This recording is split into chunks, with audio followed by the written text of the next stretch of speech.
May babala ang International Monetary Fund. Nalagay umano sa alanganin ng Land Bank at Development Bank of the Philippines matapos nilang maglaan ng 75 billion pesos para sa Maharlika Investment Fund. Iyay, kinsay client diha og Land Bank o DBP? Kami ra ba sa DepEd kay ang uban na sa Land Bank, ang uban na sa DBP? Kadungog na mo ani nga balita. December 25 ning gibalita.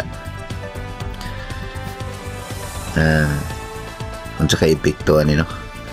Ang detalye sa agenda report ni Sujin Kim. Nanawagan ng International Monetary Fund para sa agarang capital restoration ng Land Bank at Development Bank of the Philippines. Ito'y matapos maglaan ng 50 billion pesos ang Land Bank at 25 billion pesos ang DBP sa Maharlika Investment Fund. Ayon sa IMF, ang kapital na inilabas ng dalawang state-owned banks ay nakaapekto sa kanilang liquidity at common equity na sukatan ng financial health ng mga bangko.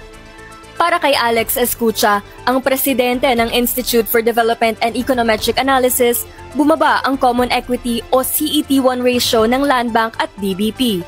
Ang sa DBP, naging mas mababa pa sa regulatory minimum na 10%. Because of that reduction in capital, DBP will have no choice but to reduce its assets and loan portfolio. Simple implication, they cannot expand. Matatandaang humingi ang Land Bank at DBP ng regulatory relief mula sa Bangko Sentral ng Pilipinas matapos ang kanilang kontribusyon sa MIF. Ibig sabihin nito, sa loob ng 2 hanggang 3 taon, hindi sila papatawa ng mga penalties sa kanilang pag-deviate sa regulatory capital requirements.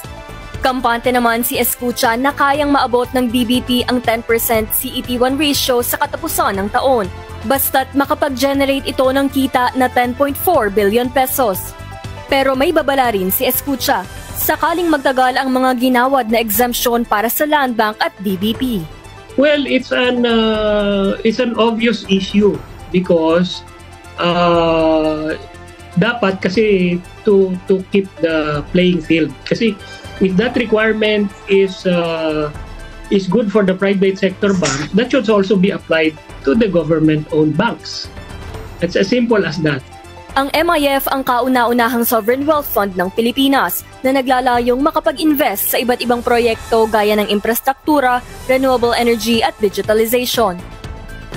Dagdag pa ng International Monetary Fund, dapat tiyakin ng Bangko Sentral ng Pilipinas na anumang exemption ay pansamantala lamang at hindi makakaapekto o makakasira sa financial system. Para sa agenda, Sujin Kim, Billionaire News Channel.